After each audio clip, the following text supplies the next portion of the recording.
So, with the flourishing gavel, we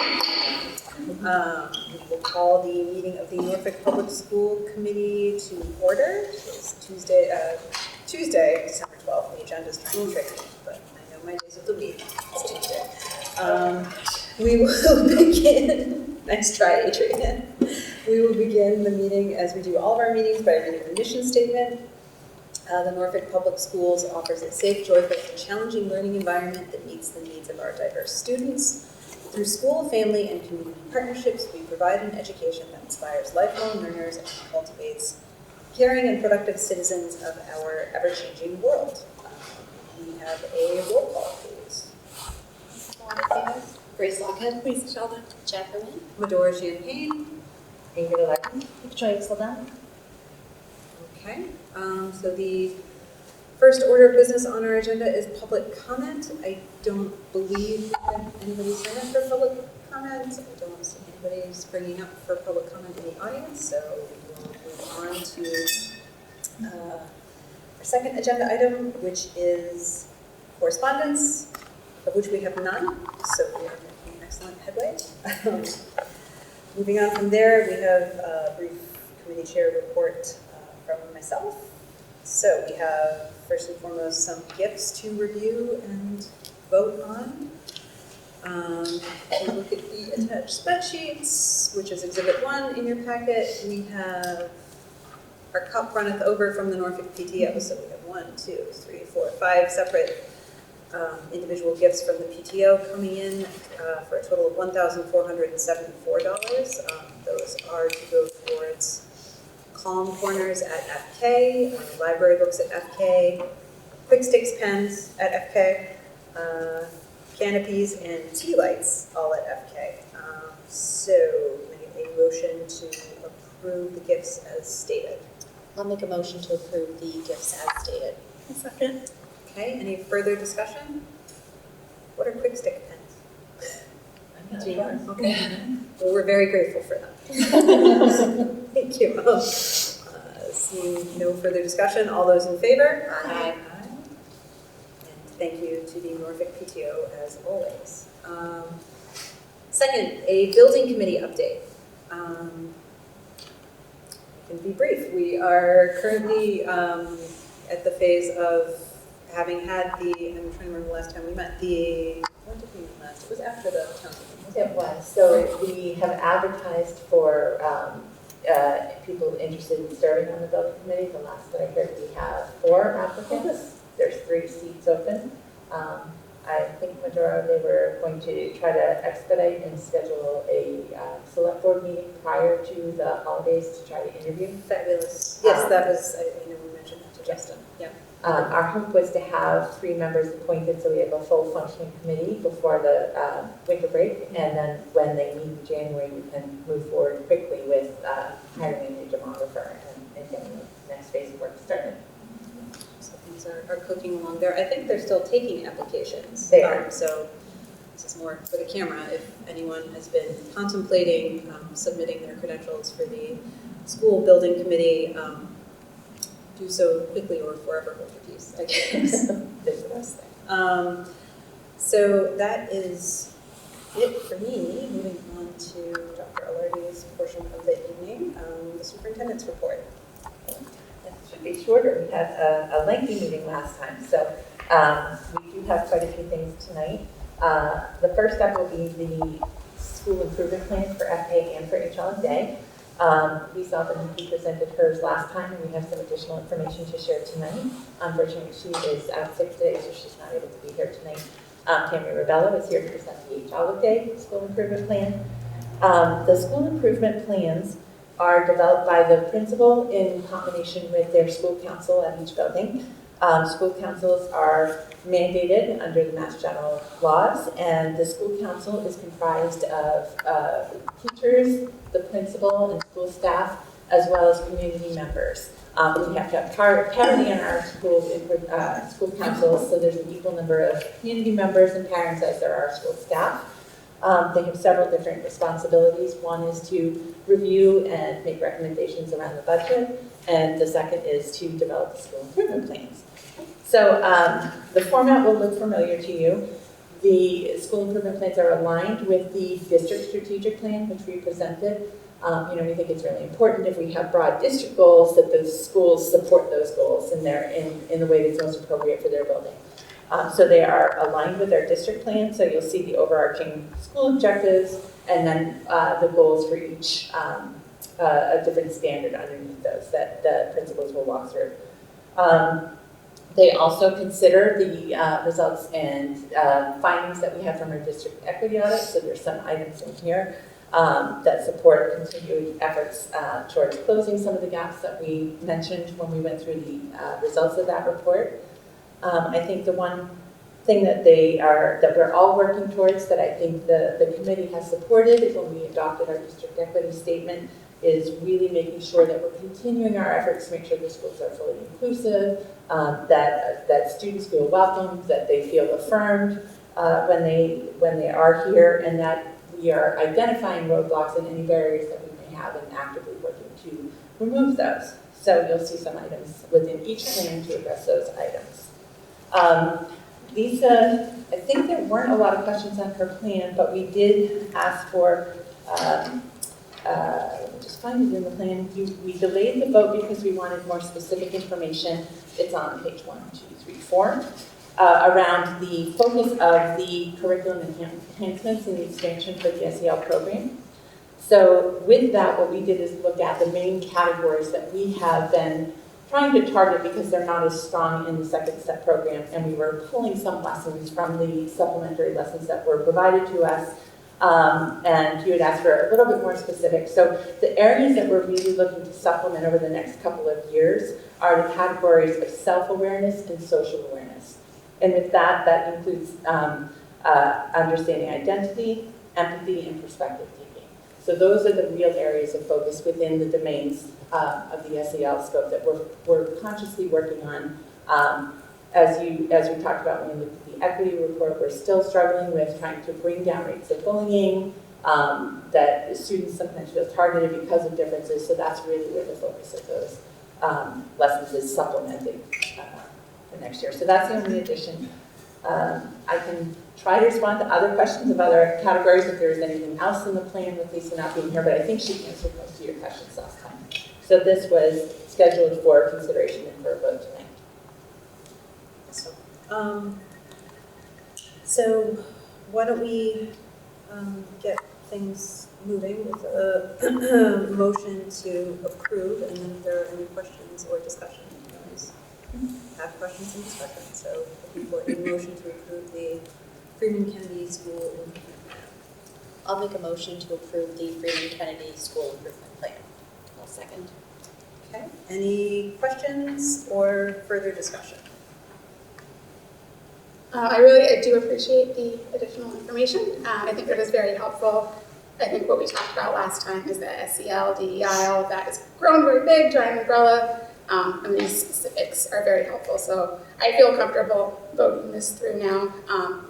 It is my hope, though, when we think about supplemental materials and what materials we're going to use to teach these lessons, we are just very thoughtful about the sources and the implications of the sources, really picking materials that are aligned with, our unified goal of everyone feeling welcome and feeling like they belong in school and not veering into companies with different agendas. But if, we are really thoughtful on what we're bringing forward to the kids, then I feel much more comfortable with this.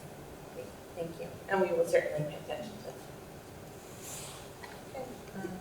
Anything else? No, I just want to say I'm so happy we are going to start teaching perspective taking, because I think that will maybe help go along the ways of conflict resolution. Trying to understand different viewpoints, I think, is really, really important. And I think it is important to know where, for the teacher's sake, where are the lessons coming from. Because remember a few years ago with the 9/11 thing, it was like, so I can understand your point of view too. So, but I'm glad you're teaching that. So thank you. Any further discussion? Right, seeing none, all those in favor of approving the Freeman Kennedy School Improvement Plan?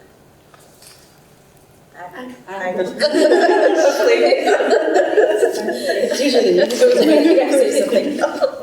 Say aye, I guess I should, I don't know, it's weird. The next item, we have Ms. Tammy Ravella, the new principal of the Holiday here, to present her 3-year strategic plan.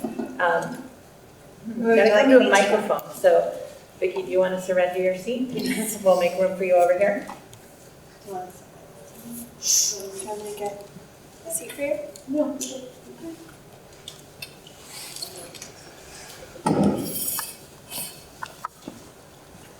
Hello, thank you for welcoming me. I first want to say that this school improvement plan is pretty unique, I think, because it was kind of already started in the works with Linda Belfour and the current school council. So it's a good marriage between getting me to know the history of the school and making sure that I keep the integrity of what was already there and working really well. And then being able to put my new leadership on top of it. So I think this is a unique plan that speaks to kind of where you've been and all the great things that we've accomplished and where we're going to continue to go. So you'll see a little bit about all of that as I continue to talk. I was lucky enough that our school council wanted to continue with me. They have been a great support. I really enjoyed our meetings together. I just want to acknowledge them. For teachers, we have Tanya DeGear, Ashley Ledger, and I have my assistant principal with me, also Kristen Jaffoon. For parents, I have Robin Cotting, Rachel Sound, and Elizabeth Thompson, and we have a new community member, Kim Williams, that we're really excited about that she's starting this year. I'm going to put my glasses on so I can actually start reading. So, as Dr. Alardi said, we worked really hard to make sure that our school goals were aligned with our district strategic goals, and they really spoke easily to each other. It wasn't a far match to be able to come up with our progress and where we saw our school going. So that was such a plus for us. I'm going to go through the goals and then kind of talk about where we're at, if that's okay. Our first school goal that we have is to continue to support the social emotional needs of our students by integrating social emotional learning throughout the entire school day. Some of the programs that have already been in the works before I came on board were the wonderful paired lessons that we've been doing with FK. I learned a lot through those. That's not something I had experienced before. I think that's very unique to Norfolk, and to see the students learning from older role models. We all know that children listen to children best instead of us. So that was so nice to see that pairing and have both schools excited about their learning. We've been doing a lot with our bullying prevention units, and obviously we celebrated our Unity Day. The new part of HOD that I kind of brought in that goes along nicely with all of this is our theme this year of Kindness Counts. And we speak a lot about that in our open circle, and I think the word kindness is broad enough that we can really just talk about acceptance and being kind and being a good person and independently, even though you're really little, that you can make a big impact in someone's day. I think the most exciting part for me is that the students are taking so much ownership of their kindness, and when they come into my office to celebrate just their kindness, they cannot wait to tell me the little things they did and someone noticed. And I think the most important question that I ask them is how do you think the other person felt? And for them to be able to recognize that they made someone's day better, it sticks. And they're talking about it, and kids are celebrating them. It has been such a joy for me and to embrace this community and get to know the kiddos in that way. So that has been a huge addition for us. And I'm already kind of thinking of, how are we going to build upon this for next year? So that has been a great addition. The other thing that we're working on that's new this year is our school council really would like to make sure that we are meeting the needs of all of our families too. I think sometimes that partnership can look different in every school and every district, but how do we make sure that the families are feeling that their needs are being met with their child? So we're working on actually upping our open house for next year so we can have a resource area maybe in the gymnasium and really gathering parents' opinions about what would they like to know more about and how can we support them in the programs that are here to offer. I think that would be a great way to start the school year off in open communication. So I'm excited to start to work on that also. The third aspect of that goal is for professional development in the area of social emotional. That is obviously a big ticket item. We are always learning, we are always evolving, and we're just making sure, and we need to continue to make sure that our teachers have the tools that they need in order to help our students in the best way. I think the most important thing for me is for every child to walk into the classroom and feel valued and feel connected to their learning. And that's sometimes not an easy balance, and I think the more PD we have and the more we talk about it, as you were talking about earlier, will only benefit our kiddos moving forward. So that's a little bit about that goal. And the last one I'm also very excited about is I've started school meetings. They've been monthly school meetings. And it really has nothing to do with the adults at HOD. It's really for kids. And I think one of the first things that I've ever said to them when we were all together in a big group is, wow, you're so important that we're having a meeting with you. Like, you're at a meeting, and they were, well, I'm important. They just sat up a little taller, and they were so proud of themselves. And they basically run our school meetings. We have them come up, students participate and do the pledge.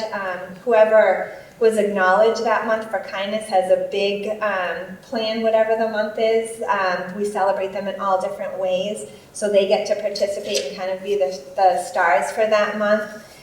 We all come together and sing our kindness song and be a strong community, and then we try to give a message to the students about moving forward to next month, what we hope.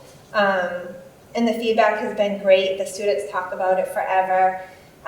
One of the big things that we've celebrated is their birthdays. So even the students that don't get a kindness coin necessarily that month, if you have a birthday, they come and we do the birthday song and we sing to them, and they just get acknowledged and feel special. And I think that's just, it seems little to adults, but building community and having our students take ownership for who they are as a person, because we're doing so much of the academics, so much of that is going well that you have to take a little bit of time out to make sure that the students are feeling that on the other side, especially when we start talking about all of our topics in open circle. Any questions on that?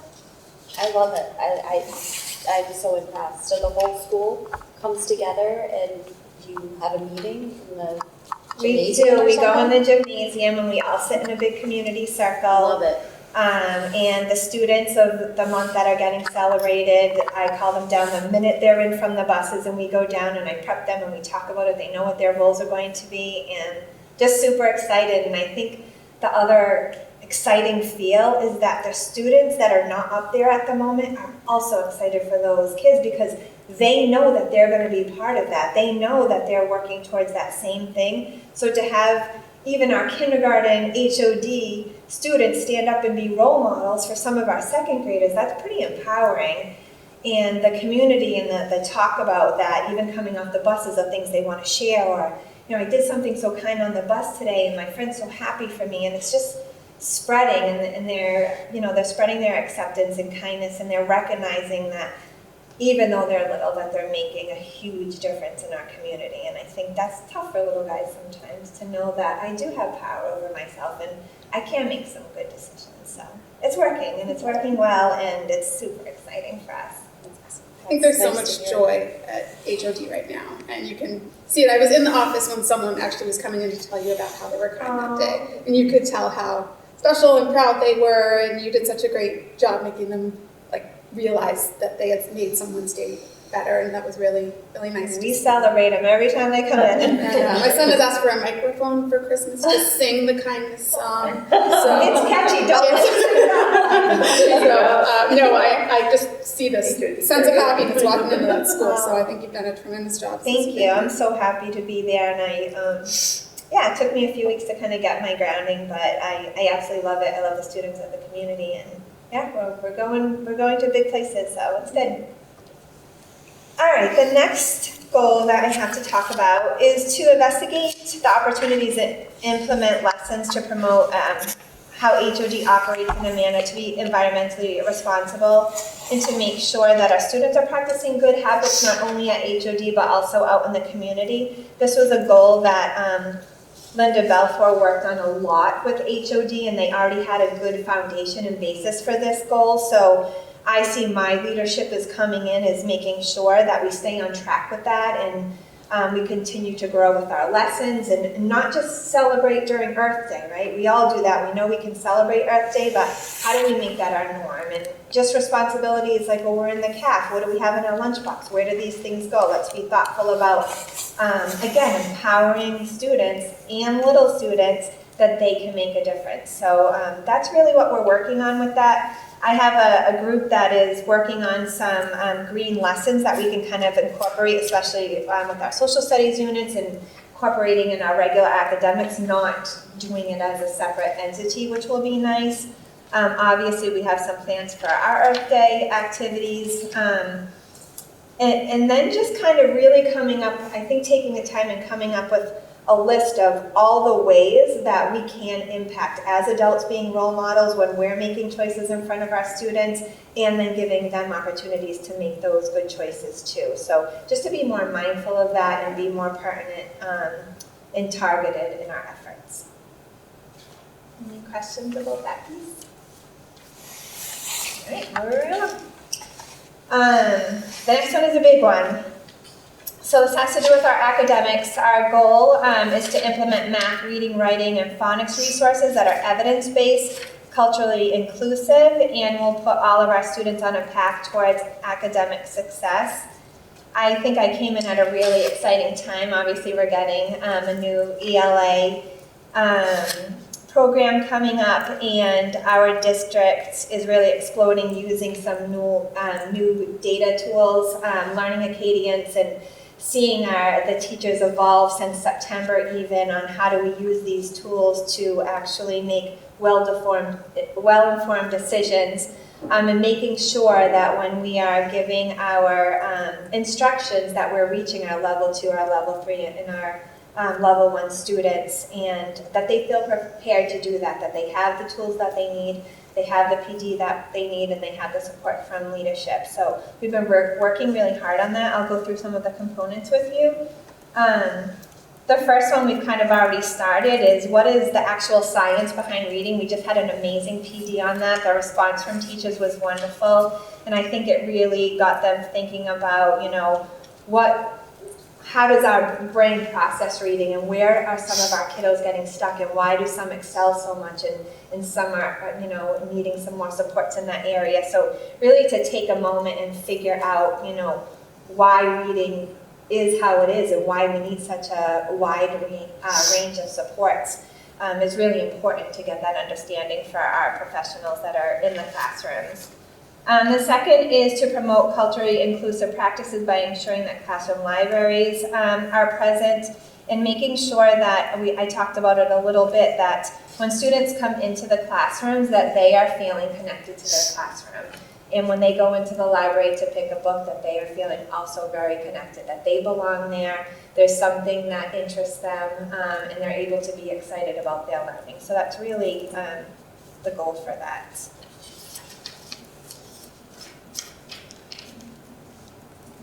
I think the part that we're working on right now, and it's going to continue to explode in such a positive manner, is really how do we hone in on those tier 2 supports within the classroom, using our current curriculum, our new curriculum that we're going to be getting. How do we use our data and our tools that we're learning to make sure that the students that need those tier 2 supports are getting them by the regular educator in the classroom. So I know a lot of my current staff meetings are going to be dedicated to that and really supporting the teachers with that. Our data meetings with Vicki have been talking all about that, and I think we're moving in such a strong direction, and it's going really well.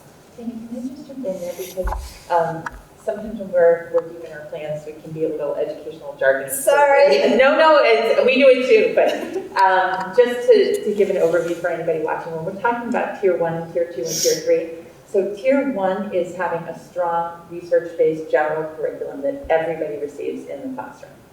Tier 2 are when students are not making the progress we want to see with the general curriculum, and they may need something additional, some reteaching, some additional practice with specific skills, but it's still delivered in the classroom. So tier 2 is sort of supplemental programming and instruction that happens in the classroom. Tier 3 is when kids need something that's unique or really different that might be delivered in a pull-out service. So that's all that means, is that tier 2, we want to strengthen what we can do within the classroom to meet the needs of those kids that aren't progressing the way we want to see with the general curriculum. And Sorry. that very well. Sorry. Thank you. So the last piece of that is really looking at our mathematical practices, and I think one of the most important things for math and to make our students true mathematicians is that they are able to problem solve on their own, that they are able to look at a real world problem, that they have the skills. So we gave them those foundational skills. They know computation, they are understanding the basis of the base 10 blocks, and they have a good feel of number sense and operations, but then what do we do with that? We're not just going to math class every day and we're going to continue to learn that, but how do you then apply it? And I think the two biggest things for especially students in elementary school is how do we get them to be problem solvers? How do we bridge that gap for them and work really hard to make sure our teachers are supported in having our kiddos do that? And the toughest part is that academic struggle, right? To see a child have a little bit of struggle in math, sometimes it's really hard for teachers to give that time, but it's so important for them to be able to develop those skills on their own, and not really just in math. I've been talking about it really throughout my whole plan, that they need to be independent learners and need to take ownership of what they're learning and bring it to the next level. So practicing that in math is such a good strategy, and it will definitely do wonders for them in the long run. So that's one of our goals moving forward too, is to get more of that included into our curriculum. Any questions on that one? I do. I don't know whether you can answer it or Vicki can answer it, but I know that we're screening now for reading difficulties at an earlier age. My question is, if you're screening for math and reading and you see a child that obviously probably needs tier 3, are we putting in place like those really intense services? Because we all know, I've said this for years, you know, by the time they get to middle school, it's almost too late. You know, if you're falling behind, it's like forever to catch up, in my experience. So could you talk a little bit more about those kids who, you know, do kind of our process? Do you want me? Sure. So our data meetings, what we kind of focus on is that we have a really big literacy and math specialist team that really kind of go through the data before the meeting with the teachers. So the way we structure data meetings, which has been really effective for us to go to respond to student needs, is we basically have teachers, we kind of look at the data overall, kind of like how did the grade level did. And we kind of look for trends and patterns off of that. Then we break down the data, and we have the early literacy screener, for example, has 4 different areas that are kind of, that can pop up as students who might need support in. So we basically look through individual students and we place them into those 4 categories. You know, so all the teachers kind of, we do that together, we discuss them, and then we kind of take a look and we make a plan for how we're going to support the students who fall in those different areas. We do the same thing for math too, just like we work at 4, depending on what we're ready for. So before the teachers leave the data meeting, we have our students identify specifically what areas to target. We have made a plan of like when, the biggest question is the when, right? So we make a plan about when the support time is going to happen. And we also have, we take a look at what resources we use. And our math and literacy specialists really do a great job of kind of calling resources for teachers. So a lot of times they'll come and they'll be like, all right, if you're going to support your students in this particular area, here's some lessons that really go with it that can help support that. So, so yeah, that has been pretty effective for us, and we're able to like immediately make a response plan for students, like that it's something they're able to implement like the following week, you know, after the meeting. And then we have progress monitoring tools. The program that we purchased 2 years ago has one built in. So one of the things we do also is we assign students to the progress monitoring tool. So like we say that after we do the supports for let's say about like 8 to 10 hours, the teachers give that quick assessment just to see how the student is responding to the supports. And if we've also planned in some curriculum meetings to be able to look at that data, just to see like if a student is responding, that's great, we're going to continue offering until they're able to enter, return back to the curriculum if they've not been mastering the skill, or they're going to focus on another skill. But if they're not making progress, kind of like what would be the next step? I'm just curious, do you ever reach out to the parents and let them know? Because I know for me, I would want to have supplement at home, not every parent would, but. I think our practice has always been that if there's a concern that a student is having, the teachers will always contact the parents to kind of let them know, especially if they're going to be in a support group, so exactly for that partnership, In terms, like I know some parents receive the screening letter, so because they're screeners, we usually say if the screener's fine, like it's fine. Because it's really screening like past skills that might have been missed, But if there's a concern, the information is shared with families too, that we're kind of like, your child has kind of, is below like the expected benchmark in areas, and here the most important part is, this is how we're gonna respond, so. Do you ever offer, just a thought, like any supplemental, like if you reach out, if you would like to do something at home, or does the individual person who's working with the child offer any? I'm just wondering about family outreach, that's all.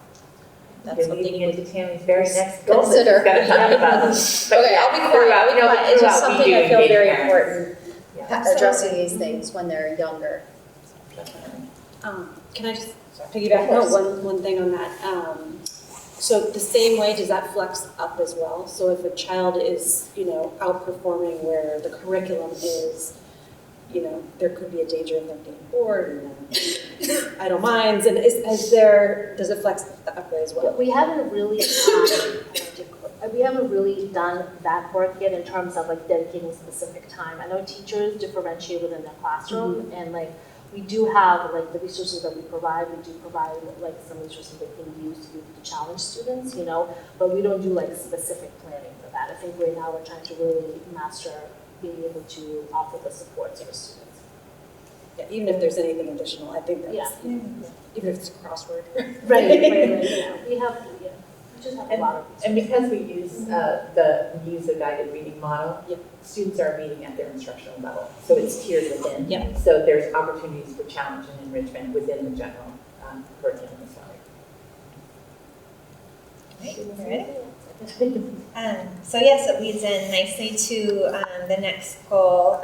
When I first came here, I quickly learned that we were looking for a way to make sure that our partnership was a little bit stronger with families, and especially around communication in general.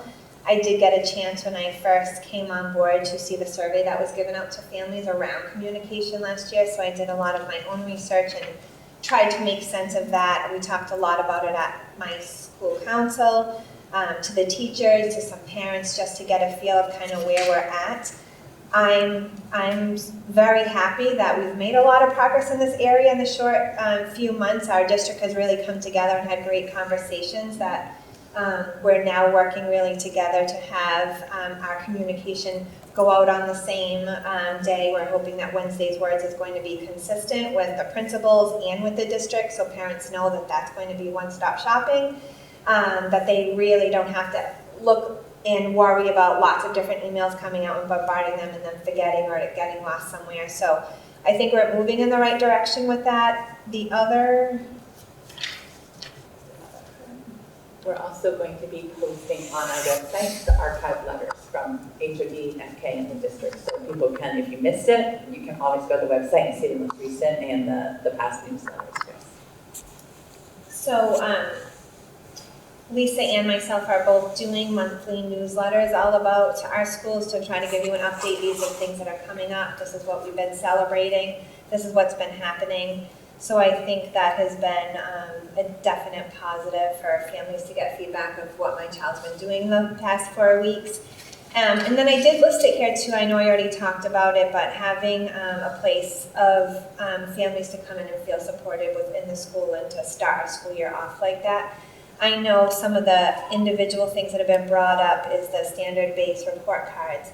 And for parents to really understand, well, what does that mean? Can I get a research, some research on that? Is there someone that could explain that to me? So I think that there are questions or things that families would like that we kind of take for granted, just like Dr. Lottie's taught me. She's like, well, this is the educational jargon that sometimes we need to slow down and explain things a little bit better for families so they do feel like a true partnership, so they do feel like they can come in and talk to us about their concerns and feel connected to their child's education. So that's really the goal of that.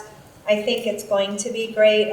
Expect some more surveys to come out so I can really hone in on exactly what the needs are of the community so we can make sure our focus is where it needs to be. All right, last one. I think I'm most excited about this goal.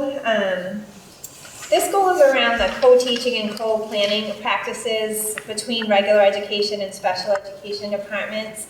I've come from a really strong special education background, so it's a huge interest of mine. And I really can see the vision of, or the importance of why these two worlds have to mesh and work for the child to be able to get the proper education they need. And being one of my babies when I first came here, I kind of did an open-ended discussion and survey, if you will, for the teachers. And sure enough, that's one of the things that came up, is that they were hoping to really bridge that gap and work closely. And I was so happy when I heard that, because it's so true, it's important, and we sometimes get stuck in our own worlds and we are busy and we always don't take the time to collaborate as we should. So making it a goal and a purpose and a focus is really going to help us with our instruction moving forward. And one of the opportunities we actually just talking about at our last data meeting is to start some learning walks and having our teachers be able to go into other teachers' classroom and say, oh, this is what it looks like in your room. If you're pulling a child out to deliver services, well, I know what I'm doing in my room, but what exactly does it look like in your room? I think that's so important, especially when the child re-enters into your classroom, knowing what experience they just had. So we're in the works for that, and that's going to be very exciting for our teachers. And obviously, we're going to work on strengthening the process of providing more supports to meet the needs of all of our learners, making sure that our curriculum and our data meetings are really focused on those tiered supports that we had talked about earlier.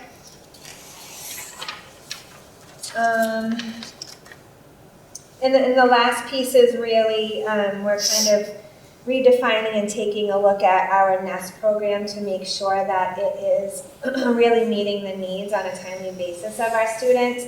And it's going to speak to now all of our progress monitoring that we have coming up, and really having a rich data discussion and making sure we're not missing anything from the kiddos. So that's another one of our goals, and I think we've already started that nicely and we're well on our way. All right, so Yes, so why don't we, I suspect there may be more questions, but, and if not, that's fine too, but why don't we get a motion on the table to approve the H. Olive Day School Improvement Plan? Start there. I'll second. Okay, any further discussion or questions? No, I just want to thank Tammy because it's really detailed. Sounds like some really exciting things are going on at school. My daughter starts there next year, so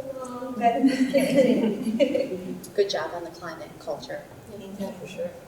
And I do like this co-teaching goal a lot. I think it's Me really, too, I'm excited about really it. important, especially the idea of having, teachers go into another classroom and observe and say, oh, I see how that's really working for this child when they're pulled out, but that's something I can easily implement in the classroom and could benefit everyone. And I think just the increased communication will help with the supports and knowing when to fade supports and just really benefit the students. Absolutely. That's a great goal.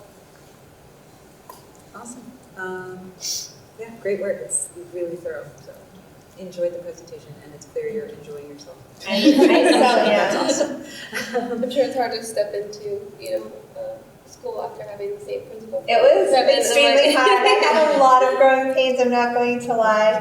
No, but still do positive things and feel like you're continuing. Yeah, I good think work. I definitely, I learned so much even coming in from the interview, I think, about your community and what was really important, and it spoke to me so much. I was so excited in the interview. I'm like, yes, like that's what I'm all about, pick me. So I knew that I had those passions and those visions. It just took me, a few weeks to kind of find my place, and obviously, everyone was nervous, and I was nervous, so it took a while for it to all fall into place, but it has. And I couldn't be more happier where I am, and I'm already seeing a difference, and it's awesome. All right, so all those in favor of approving the HL Bay School Improvement Plan, say aye. Aye. Great. Excellent. Thank you so much. Thank you. You can have your seat back. And the principals will be presenting, we'll probably push it to September because we're a little late in approving the plan. So they'll do an update for you annually at the end of each year on their progress towards goals. And if they complete a goal, they may introduce a new one, but they will keep us apprised of their progress. Okay. And then next on the agenda, we have Vicki, who is going to provide an update of the most recent MCAS test scores. And she has quite a detailed presentation, so I will turn it over to Vicki. So we're not going to go through the entire presentation Let's today. give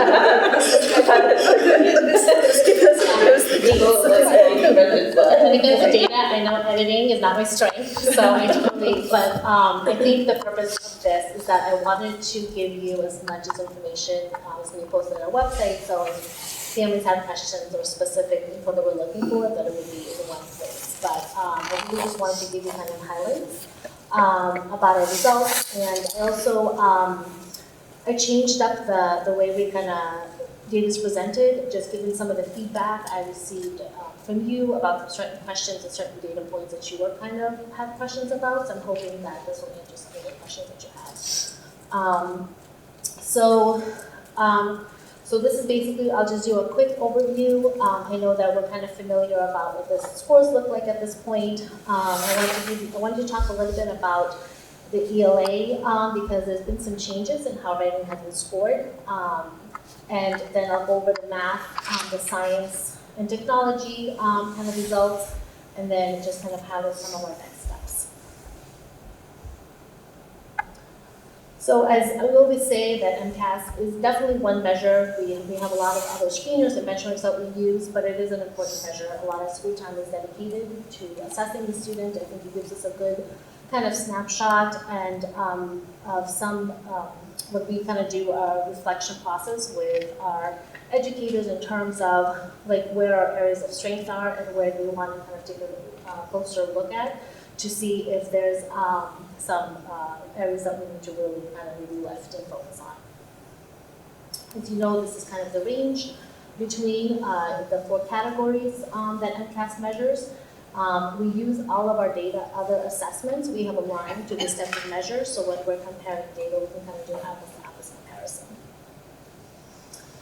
I've talked about this every year, so just quickly that really last year and in the last 2 years were really the first time we were able to compare like assessment, because those 3 years beforehand, they really changed the test a lot because of the pandemic and everything. So even though we're going to take a look at 6 years worth of data, like only 2 of them are really where we're comparing more of a similar test. Before, like the test was shortened, questions were taken out, like 1 year we didn't have the assessment. So even though I still presented just so we can kind of see how the kids are doing, but it's just to keep in mind that we're not comparing across the board the same assessment. So one of the things that I was kind of asked to talk about is basically like where do we fall in terms of our like districts. So this graph shows how we kind of do in terms of other districts that have similar demographics and are similar size. As you can tell, the percentages between where Rentham and Norfolk are were only and versus like Plainville, which is our regional district. and how we compare with the other districts too. We're pretty close in the Middleton, Rentham, Boxford, and with Lincoln. So it would be nice, one of our goals is kind of having this data is just to see, which I'll talk about the trends a little bit later down this presentation, but how we can address some of the areas that are kind of highlighted for us to be able to lift our scores a little bit higher in the chart as well. And this is where we fall in math.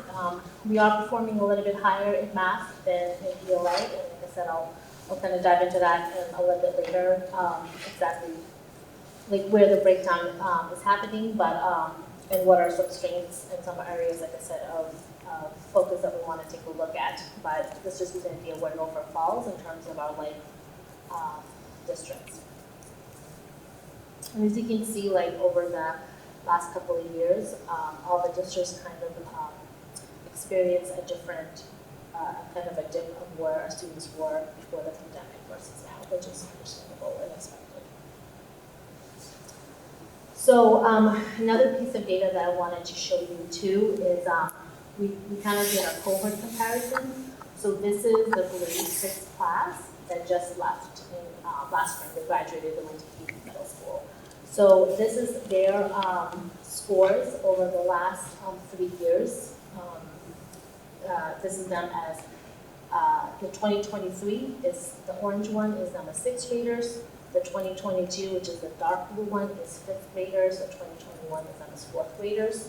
So you can kind of see how our scores have trended for that particular cohort for ELA versus math. And as you can see, like this is a grade level that was affected pretty significantly for the interrupted learning that we had during the pandemic. So, so as you can see that as the national trend also showed for us too, our ELA scores did decrease a little bit over the last couple of years, but we did see a huge increase from math. Math took a really hard hit during the pandemic and right after the pandemic, because it was a difficult kind of subject to address during the hybrid learning, but they did find success where we had 70% of our students in the meeting and exceeding categories. And this measures, I just want to point out, meeting and exceeding. This is how many students in each year. Before I continue, any questions about those? So the ELA, MCAS questions, this is just an example. They have selected responses, where basically they have to read a passage and answer questions about it. They have an essay that they have to write about, and then they have constructive responses. They're kind of like the general area that we have for English language arts. The one thing that happened that was a pretty significant change, and it seems to have impacted overall how students have found success in the essay portion, not only in elementary, but it's been affecting middle school and high school as well, because the way they have graded, or the way they are assigning rubric points for essays has changed significantly. So one of the, so basically you get, for idea development, you have 4 points, and for conventions, you can earn up to 3 points for the grade. And you get graded 2 rubrics that are used to rating essay questions now. Idea development is 1 rating out of 4, and then you can be rated for conventions, which is up to 3 points. And this is just, like I said, for an example, a rubric, if anybody's really interested in what it looks like, it's up there. So, so one of the things that the students have to do is when they have to address the essays, is that has been a big shift, and it's really, as you can tell, like developmentally, something a challenge for our like 3rd and 4th graders, is they have to, when a question is asked, they have to a lot of times respond to the question in the author's voice. So for example, if we're reading a passage about bears, right, and there's a story about bears, and the story starts with like a bear's journey to the forest. I don't know, right? We're saying it that way. And it says like, and the bear came to a cliff. And then it asks the students to say, continue the story in the author's voice.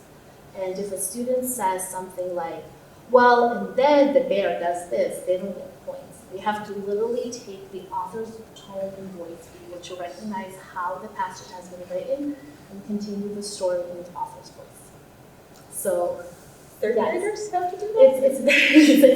It's quite a challenge, you know.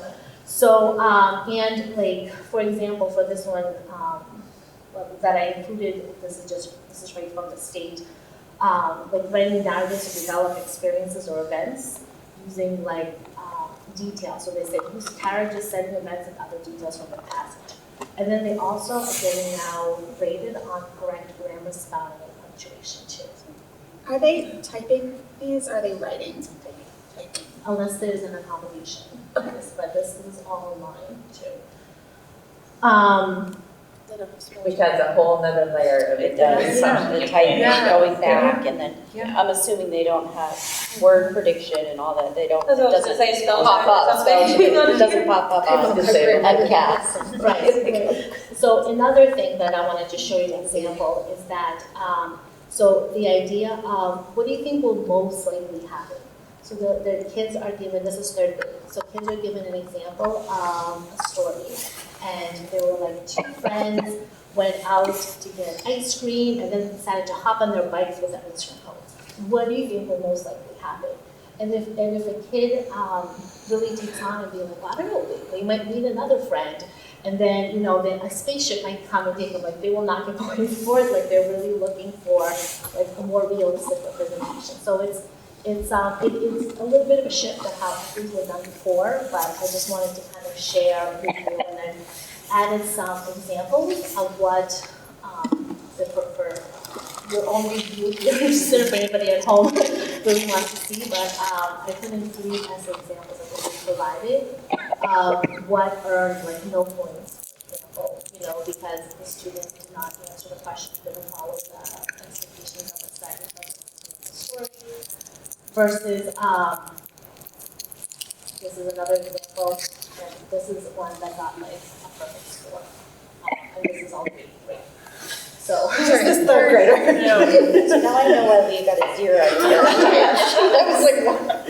Now I got so it. I know that a lot of parents were like, my Teach child is yours, a great reader, they're very strong, you know what I mean? Like, I don't understand why all of a sudden they're getting these scores that are like, don't seem to be representative.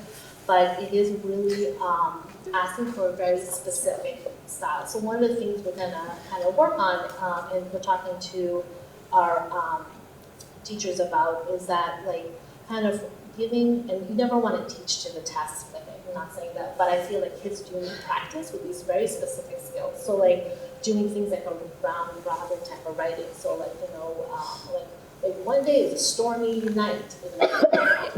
You know what I mean? Just to give kids practice with that. So we're gonna put in some intentional kind of lessons to be able to prepare them for this year's MCAS. I would think, Vicki, too, it would be very difficult for many autistic students to take the other. I'm so it's just talk. Perspective taking. The perspective, or take. I'm going to be take the tone of the author. I'm going to be put myself in this person's Do you know if shoe. I was just going to say that that might be something. You might want to work with the speech pathologist or the special ed department, like, and Right. Yeah. giving them some more practice. Practice just and- giving practice, and that it's okay to. And this is do another that. reason we're saying, like, these assessments, like the state pilots things, you know what I mean, and they have changed so much for the last like 12 years. So that's why we say like it's one measure. So I feel like it's important data, like it really is. I'm not minimizing the importance of this, but I do feel that sometimes you also have to look at it kind of like, is this really the biggest shift that's going to really prepare them? Or and if the answer is yes, would you like absolutely going to dedicate a lot of time? Or is this something that you think the state is trying, They need it for. So anyway, Can I ask just one wanted to, yeah. The example answers that you gave, this one that they said would have gotten a perfect score, that was written by a student, or this was presented as an example of what they were Well, this looking was for? written by a student. Okay. Yeah, they're all Hats off. students. And as a parent, there are CUE samples, but like I said again, we don't want to do test prep. It's really supposed to be like, how are the kids able to generalize their No, I knowledge and get it. information? I get Yeah, it. it's just, so the reason I want to spend a little bit of time with this, because I thought it was an important kind of like change, especially, Well, and that could be a reason why it has dropped. Yes. Obviously, everybody drops. Right, And this absolutely, seems like yeah. a significant change if a kid could go from having a score of a 4 to 0 on that one component. Right. And like, there's some things, like I said, we do reflect on. So like, one of the things that they are being measured for, specifically for, is like grammar spelling. We know that this is one of the reasons we're doing an ALA review, because we need something that teaches that a little bit more systematically and stronger. So like, like I said, the data is helpful, to have. But some things, like, I mean, we'll do our response, but I just wanted to share with you. Do we ever think about turning off, is it possible, like in Word or when they're working on their Chromebooks, to turn off the spell checks and the guided reading? Because I know a lot of people depend on that. I depend on it now. If I type something. I'm not a Chromebook. It is disabled for the test, but yes, Right, they have because more I practice with think that. kids get dependent on that. Like I do when I write a work email, I look at it, I see the squiggly line. It's so hard though, It because is, right? writing is a struggle for majority of kids, and then do you want to frustrate them more Right. on that, or do you want them to get their ideas out? That's It's just hard. my It's the mind. purpose of the lesson, I know. think, yeah. But I do think that one of the things that we've seen is that our current ELA program is not strong enough in terms of conventions of print and grammar, and that is part of what's driving. So you're right, in looking at the ELA scores, there was the impact of the pandemic on students' reading development. There is changing in expectations in terms of what written content should look like. So we're teasing out those two factors, but I think universally we feel the writing program needs to be stronger. And writing drives thinking. And like anything else, like also just our approach to, like, for a long time, when we used the previous, kind of approach, it was about like really getting kids that holistic writing experience. Like, get your ideas out, don't worry about conventions that will come later, Now, like, with kind of the pendulum, as always, it's swinging a little bit, and it's really about finding the middle ground, but they're saying, like, the science of reading, we do need explicit teaching it, you know what I mean? So it's, so there's like a culmination of kind of the vibes, but, and I looked at Cheryl McNeely, because she's our teacher, about the Chromebook, and somebody's like, what is Vicky looking at? But I was like, no. Do teachers spend a decent amount of time going over, like, reading a question correctly? Because that's where I feel like some students can get messed up, is like if they don't underline like the very specifics of the question or understand like exactly what it's asking. Yeah, Because they can be like nuanced and Right, built into right. a question, be like, oh, I thought this was what I was supposed to do, but didn't, Kind of highlight, and that's a really great question. And like, our teachers do a really nice job actually giving them kind of like skills and how to do that. So and it is interdisciplinary too. So I know that they carry over some of those kind of just good practices into like math or maybe the word problem too. Like we take how do you highlight important information. So Yeah. we have an opportunity to practice it in our science when they need like more like science texts and social studies. So it is taught. It's just and our students do have a lot of writing. It's still not paper and pencil in class because that's an important skill. Typing is a whole different other layer of skill. So so they don't always have spell check too. But it is taught explicitly. But like I said, I think we need to have a more systematic, like a K-6 look at how. Yeah, because example 1 and 2 almost seems like those kids probably know how to do this relatively, but just didn't understand The question, like the bigger picture of what they were. And there's like also like this is one after a full test. Yeah. This is like the essays usually come last. Yeah. So there's I'm done. so like I don't know what the bear did. But you're right, because just reading the question is a reading comprehension. Right. Yeah. Being able to read it There's so and summarize in your own words what it's asking you to Exactly. do. And I look at it again, it's K-6 effort, you know what I mean? Like we're building skills year after year. Students get into their own developmental time to be able to, so it's really to prep them for those high school English courses, so they are able to summarize it. You know what I mean? So, yeah. So the next section, I kind of broke it down by categories. So for each grade level, you have a snapshot for the major categories and how many students scored in the proficient or exceeding category. So for example, this is grade 6. We have 75% of our students are in language. As you can see, how many scored in reading and how many we have that scored proficient in language and writing. And then what I did is I pulled a snapshot of some of the specific strands that we wanted to take a closer look at. So for example, writing an essay that explains actions taken that led to success, use information from the passage to support the explanation. So use information from the passage, and kind of what we just talked about beforehand. So that's definitely like an area that we wanted to take a closer look at, So that's usually how we decide to pick the data, when we look at it. So you have this information for all the grade levels.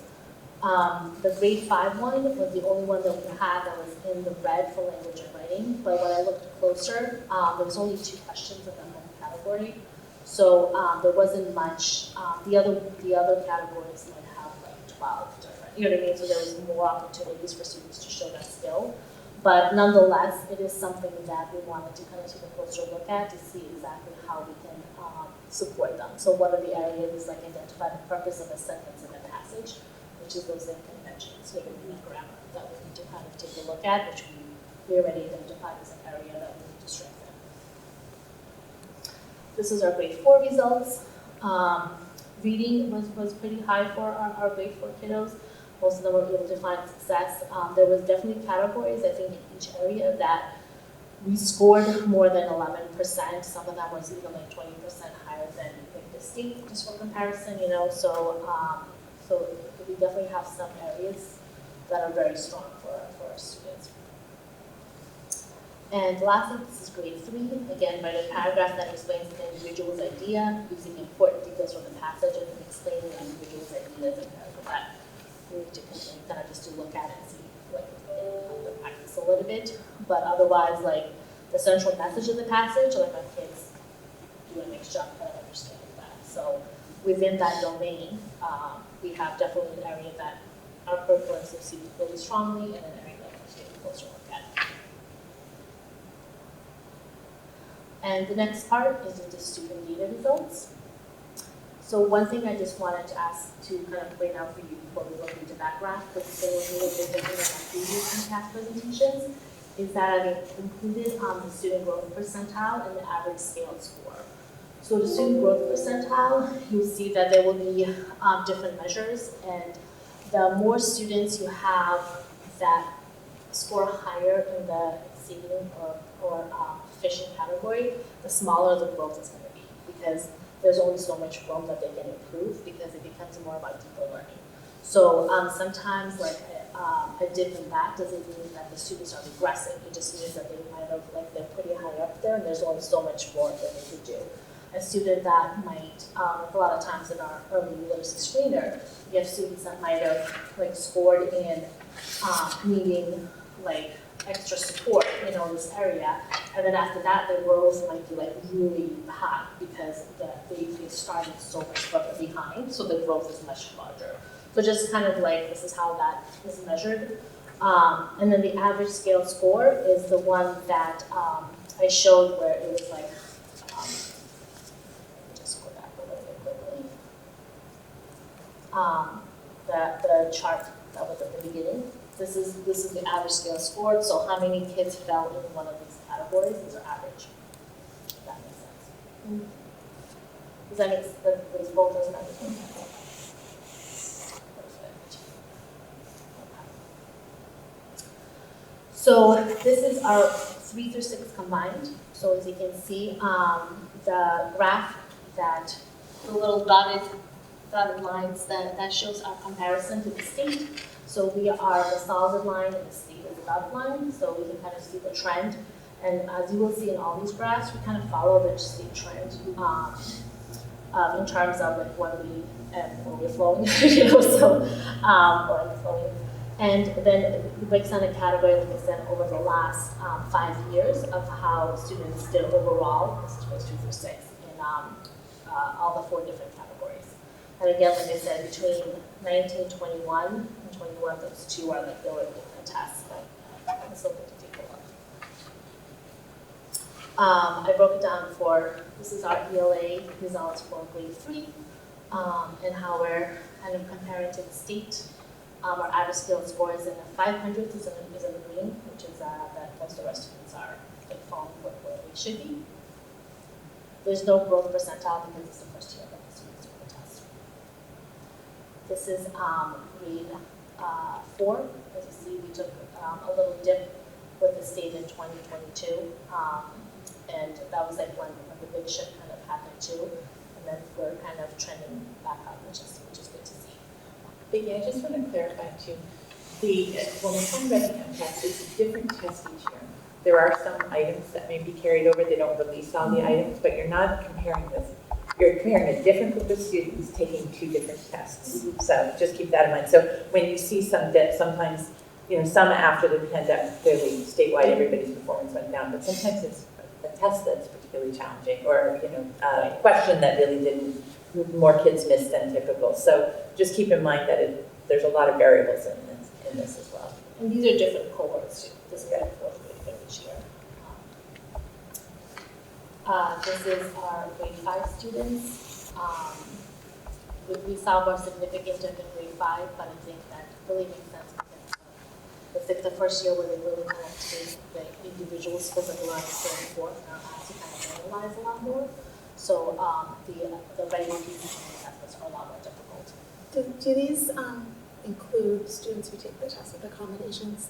Yes, so this is all students. The only students that are not measured here are the ones that are exempt from taking the MCAS, which is a very, very small percentage of students. But this includes all the population. We'll look at, I do have in my subgroup afterwards, we just look at our special ed versus our general ed too. And this is our grade 6 students, how they did over the last couple of years too. And like I said, we had a little bit of an increase in the not meeting by 11%, but we also have a considerable majority of our students are in the exceeding categories too, and we're all trending back up, so that's a nice trend to see in the chart. Sorry. So I think this is the data that you kind of asked. So this is comparing each year the special education students who are receiving special education versus students who are general education. And so you can see the difference between the two. One of the things that we mentioned in our equity report too is we're going to take a deeper look at how we can kind of just unpack the curriculum that we're using to do. They're part of our curriculum review for the ELA too, and we're spending a lot of focus in being able to find programs that have a strong differentiation component too. So we're better able to meet our students with disabilities as well. Okay, before I move to math, I'm going to go through. So same thing, I'm going to go, this is just like the type of questions, there's constructive responses, there's selective responses, and as you go in the short answer. So there's calculations that students have to do versus like this multiple choice that they're given. And again, this is our categories for math in grade 6. So you can see our grade 6 and most of our students are finding a lot of success and are really able to generalize and carry over year to year the information to be able to find success in math. And math in grade 6 is very steep kind of, it's more like they start looking at algebra and statistics and probability, so it's a lot of new learning. So kudos to the grade 6 team and all of our supportive teachers from year to year building those foundational skills. So grade 5 too, these are our results. Like I said, overall, operations algebraic thinking is really, and numbers and fractions are always 2 areas that students need a lot of practice with. The operations algebraic thinking is like the problem solving skills, being able to really generalize and apply. So that is always a little bit lower for us, but it's something that we're kind of focusing a lot of curriculum meetings on too, because they need more practice with it and those critical thinking skills, building on those. This is grade 4. We had this weird dip on converting kilograms to grams. So I think the rest of the categories are really good. I don't know. So I think it would just maybe it might be like if where our lessons fall. I need to take a look at it with grade 4, but that was like didn't really have it before, so I'm not sure. But that is a hard one. So we think it's okay. But otherwise, we're pretty good. And then this is our grade 3 results. ones too, which are pretty steady across the board. So grade 3 is the first topic, is multiplication, division, so there's a lot of new learning there too. And then the student data result, again, the student growth percentile I just went over, so I'll just go through these quickly, and if you have questions about a particular grade level, please let me know. So this is our grade 3 through 6. As you can see, we have a wider gap between our state results and our results. And as you can see that our average scale score again is right in the group. So majority of our students are able to find success with this, are showing an understanding of the standards of last year's standards. This is grade 3. So as you can see, like again, we're following the same trend, and our scores are starting to kind of show a little bit of growth. This is grade 4 results. There's 64% of our students are proficient. This is grade 5. One of the things that I'm thinking of grade 5 that we can kind of take a look at a little bit is the student growth percentile, and also just to take a look at specific areas that I think the students are still struggling with, being able to generalize. I think there's some foundational skills that we still need to work on to strengthen for this cohort of kids that are coming up. So that's definitely one of the things that we're gonna kind of take a closer look at. And this is grade 6 results. So I was gonna say, like, you just mentioned grade 5, and that's the first thing I noticed when I looked at this earlier, was like the consistency between ELA scores and mathematics for grade 5 seems to be significantly lower compared, I mean, I know we're not comparing apples to apples, but I was even trying to look at like years prior when they were in 4th grade the year before, and I'm guessing what they were in 2nd grade in COVID, Yes. so that was like kind of a pivotal year.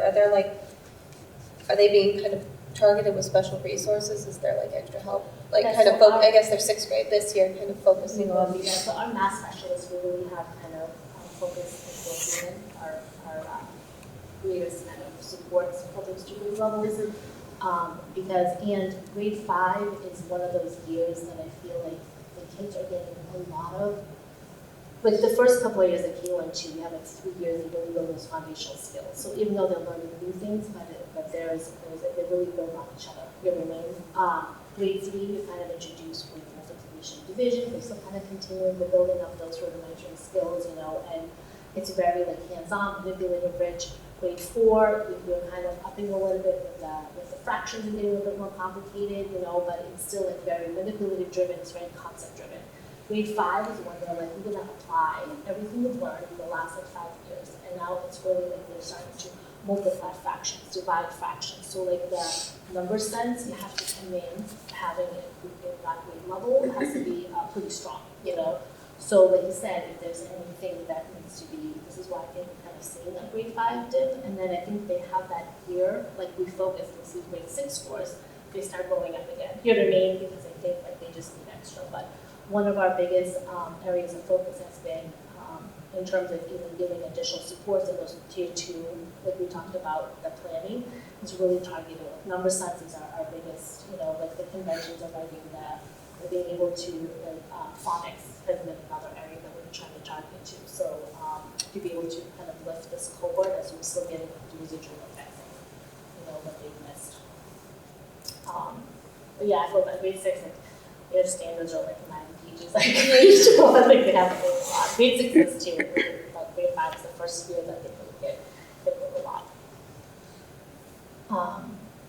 And this is our results for special education versus general education. As you can see, so for the year, it was the same thing too. Really just making sure that looking at our practices, make sure that they're equitable, that we have student access, you know what I mean, and the supports the students need to be able to try to close that gap a little bit, you know, stronger for our special education students too. Very last piece, science and technology, it's only grade 5 that takes, so you kind of have everything learned from kindergarten to grade 4 is being assessed, including grade 5. But I think we fare pretty well. One of the things that I wanted to pull out is you can see like the grade 3, they analyze the second line at our data to draw conclusions about inheritance of a specific trait. So they don't really see a lot of those standards. The grade 5 teachers do a nice job of trying to kind of review, but science is one of those areas that is really very much grade level specific, so a lot of times, sometimes the kids just do not, like, able to, if there's a specific question that pops up from a grade 3 standard or grade 2 standard, like, sometimes we can see a dip in those scores, but we do have teachers really focus on STEM. For science, there's a lot of projects that are being done, so I feel like if we were to assess by grade level, we would have seen much, then scores would have been even higher. Because I think kids are owning, it's just more like, there's a specific question about life cycle of a frog, from like grade 2, it's just like, so. And this is just the overall results of where we fall in terms of science for grade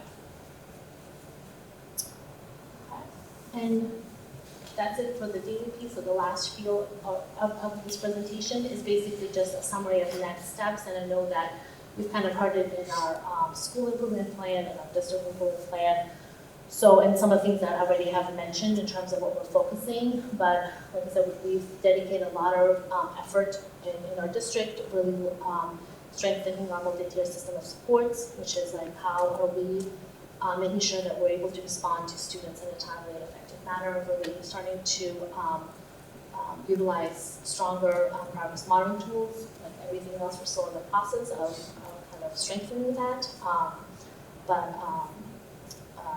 Like I said, a lot of time and effort has been dedicated to this, and I think we're starting to see some results, positive results from our efforts. Our grade level monthly meeting meetings are dedicated to that.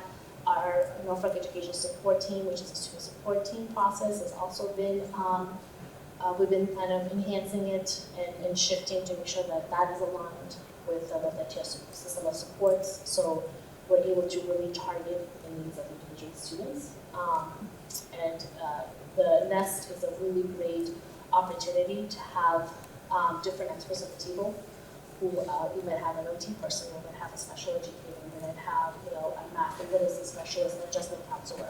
So if a student is not responding to intervention, you have a full team kind of there that we're going to do to be able to offer additional support for the student. We have, like I said, implemented screeners too. And some of the things that we're kind of planning ahead is we're wrapping up our ELA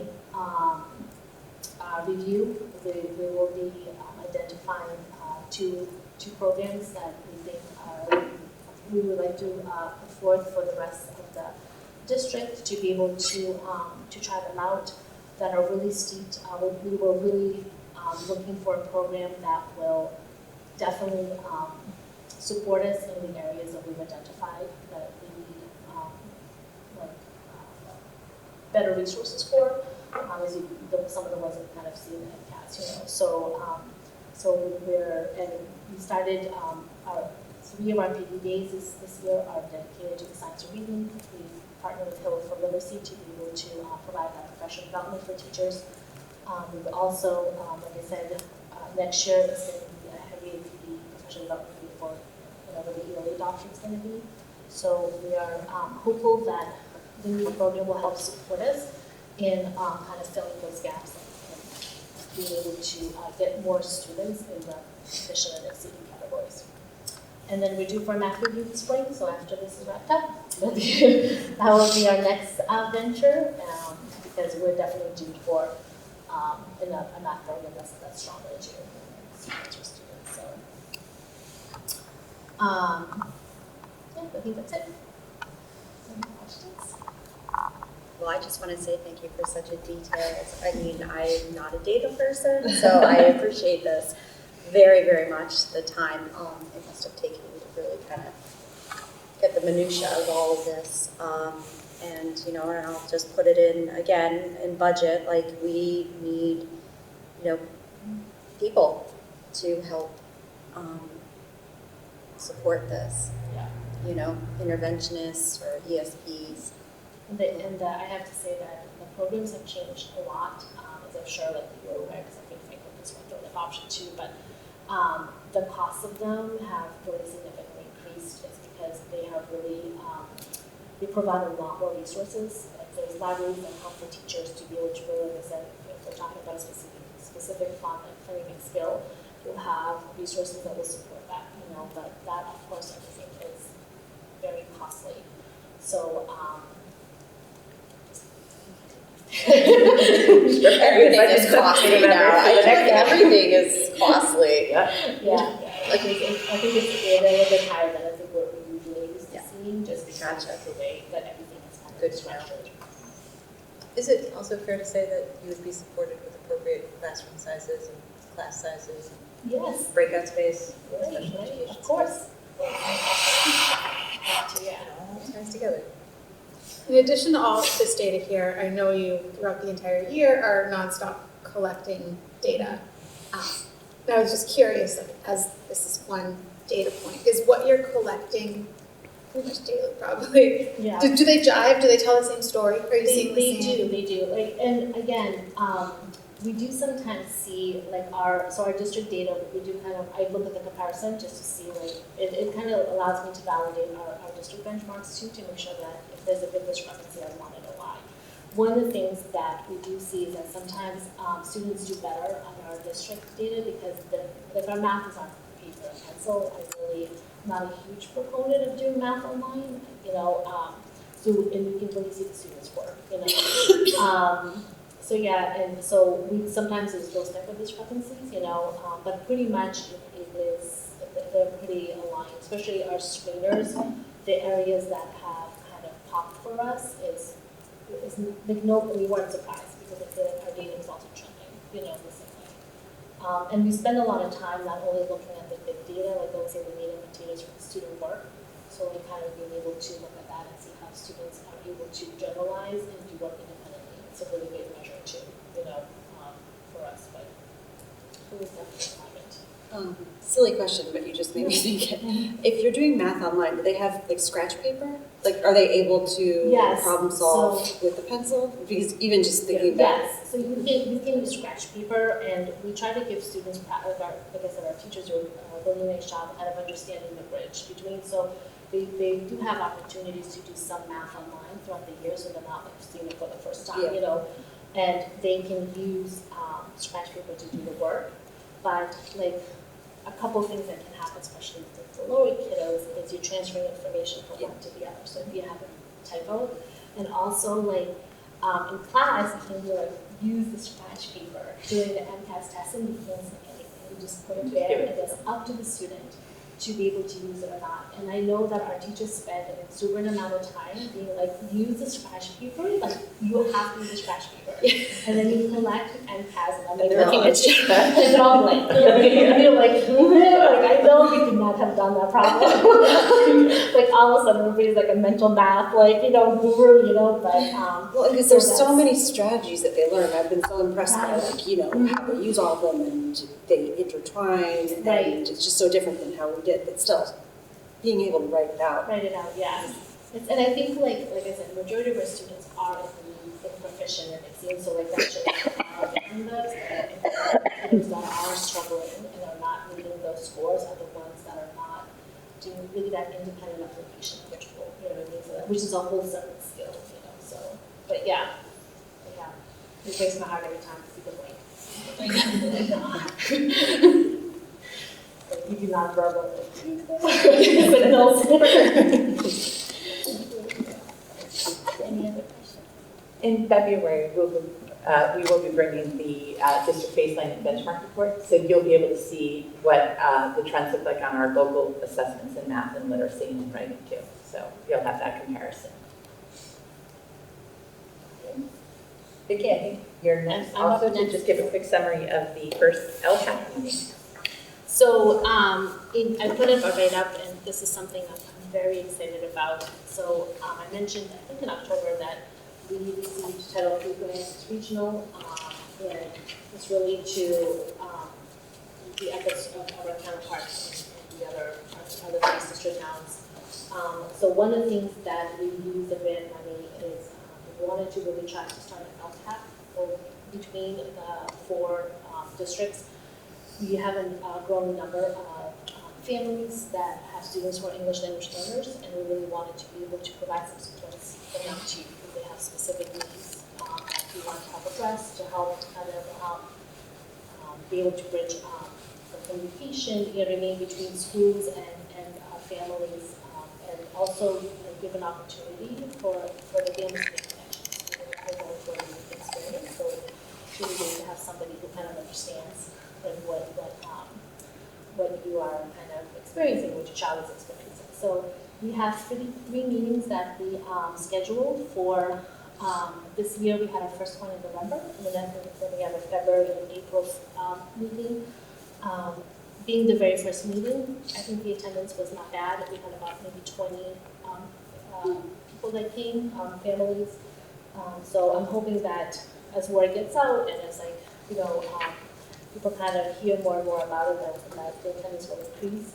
We're also looking at maybe seeing how access would be. So we had the first one in person, so we're going to see. We sent out a survey to see if people would want to in virtual better, would be easier things. So to really garner, and I'm really hoping that what we'll be able to form is an actual LPAC, which is kind of very similar to CPAC. It's an organization. It's run by parents. They're able to really have voice and agency in our districts to be able to advocate for the needs of our English language learner students. So this has been a really nice effort. I'm really excited that for any opportunities that we have to work as a regional district these type of efforts. One of the other things that we're using the funds for is to offer a free sheltered English immersion class for our special subject teachers. They have unique needs that are more applicable to their field that sometimes are the ones that teachers take. It's more academic driven. So they have courses that are especially targeted for our special subject teachers that we're going to offer that free to them to attend if anybody needs recertification. It is a requirement by the state for teachers to recertify, regardless of the subject you teach. And we're also going to be able to offer tutoring support for our health students who are emerging levels according to the legal levels that are assessed. So just to be able to give them extra support in terms of English language acquisition.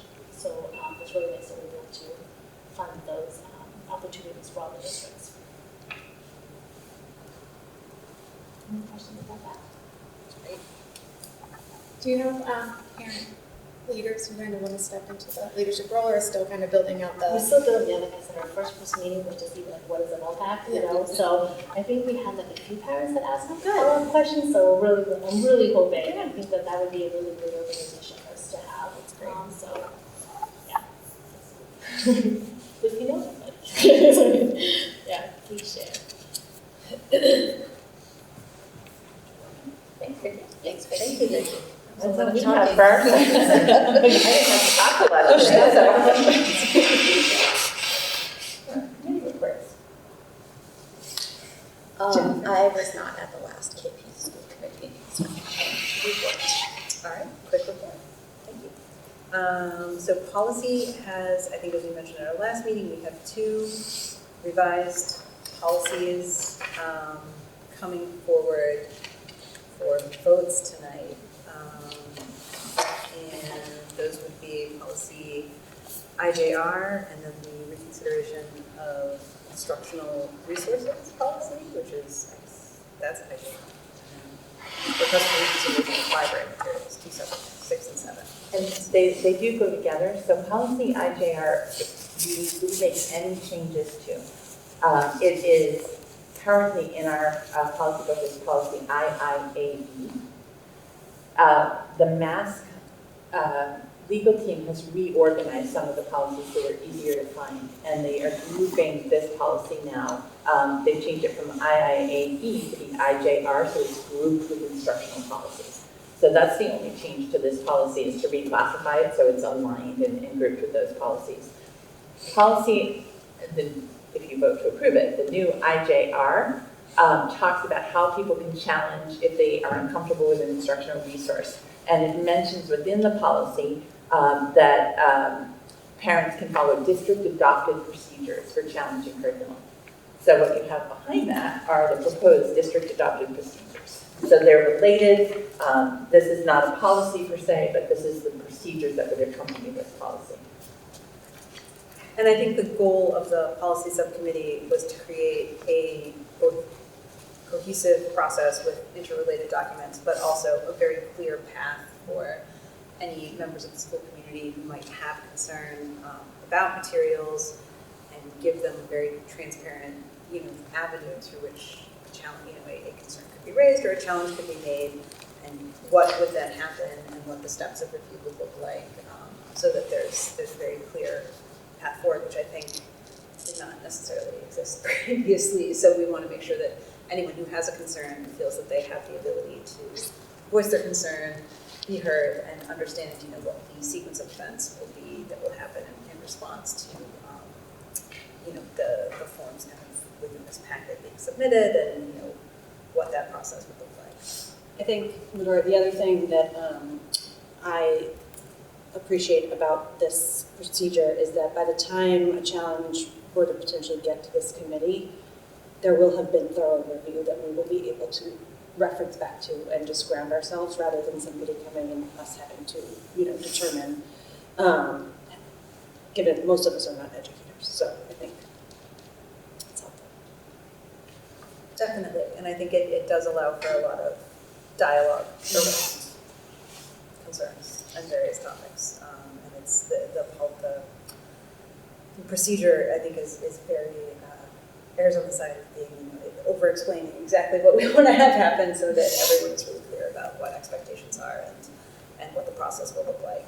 And again, it did not really exist previously, so I think that it would be good just to have something in place to create a framework for how those discussions might happen. And my understanding is this is similar to what KP has. Yeah, it aligns with KP. And the one thing that I would say that is just to further clarify. So this is really for supplemental materials, books in the library, supplementary resources. Curriculum goes through the adoption process and is the school committee's jurisdiction. So as there's a new curriculum adoption, if we share that out, we provide that in public exhibit. If people have concerns about that, they come to the school committee during the adoption process. So this is really a detailed process for if there's library, supplemental, other materials. Someone couldn't use this to say, I don't like the Go Math program.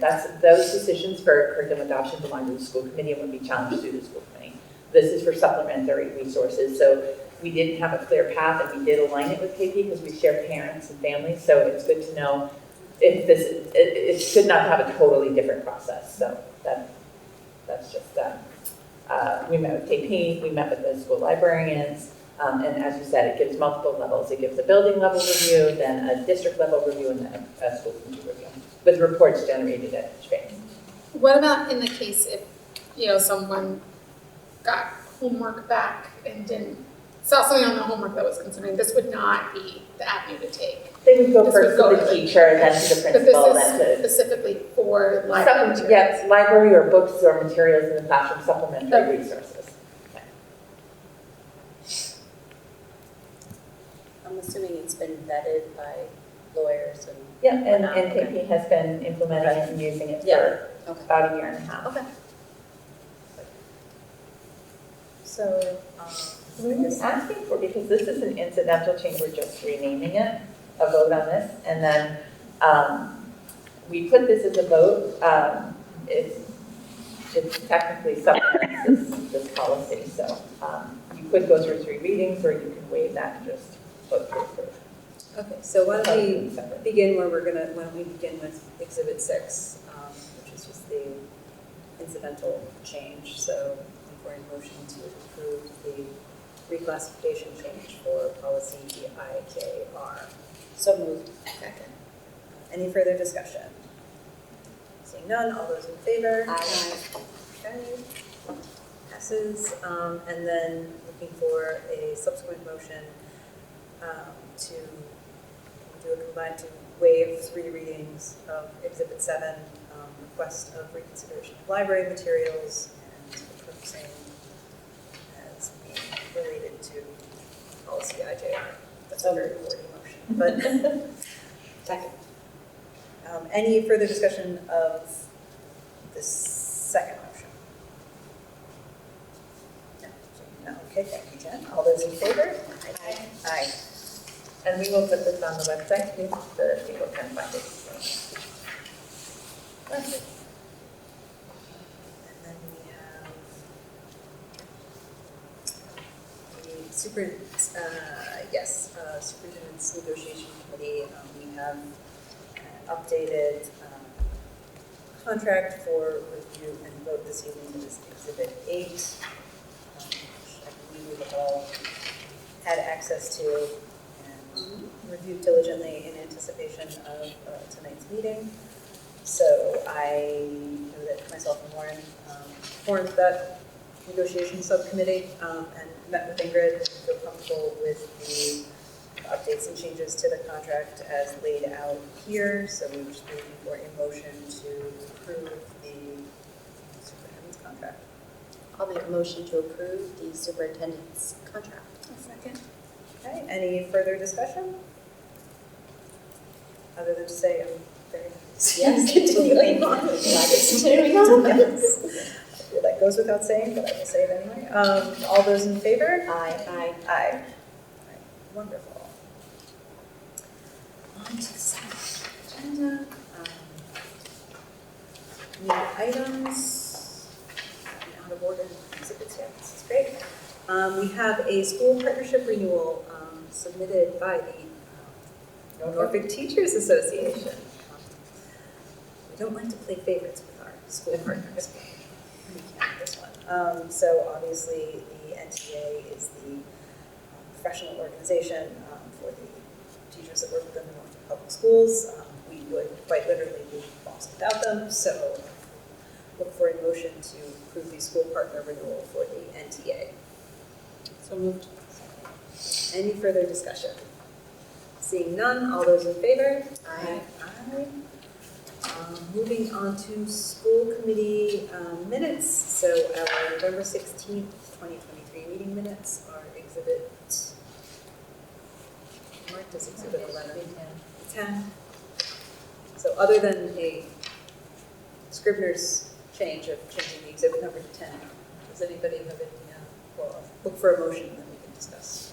Okay, so a motion to approve the school committee meeting minutes from November 16th, 2023. So moved. Any further discussion? Oh, we need a second. So other than changing it to exhibit 10, which I don't really know matters that much, but any other changes or updates or edits that anyone saw? Seeing none, all those in favor? Aye. Aye. So then we are just looking at our next school committee meeting, which is currently scheduled for January 9th. How does everyone feel about that? I will be in surgery I will not do well that day, but You won't be done? that's something I plan on resting. Got some great pain meds. I don't think you want me here, Fair enough. I guess that's a good excuse. so I will not be here. Everyone else around? Okay. So we shall have a quorum, more than a quorum, so that should work out fine. Speedy recovery to Jen. All right, so moving on from that, we're going to go into executive session, but I believe we need a motion to do that. Do I have to move this? I always forget this one. Yeah, okay, so I'm going to move to go into executive session to discuss the deployment of security personnel or devices or strategies with respect thereto, and not to reconvene in open session. So we need to have first I need a second. So I moved. Second? Yeah, Okay. seconded. All those in favor, we need to do it by roll call, so I'll say Medora Champagne, aye. Jennifer Nguyen, aye. Lisa Sheldon, aye. Grace Lockhead, aye. Okay, motion passes.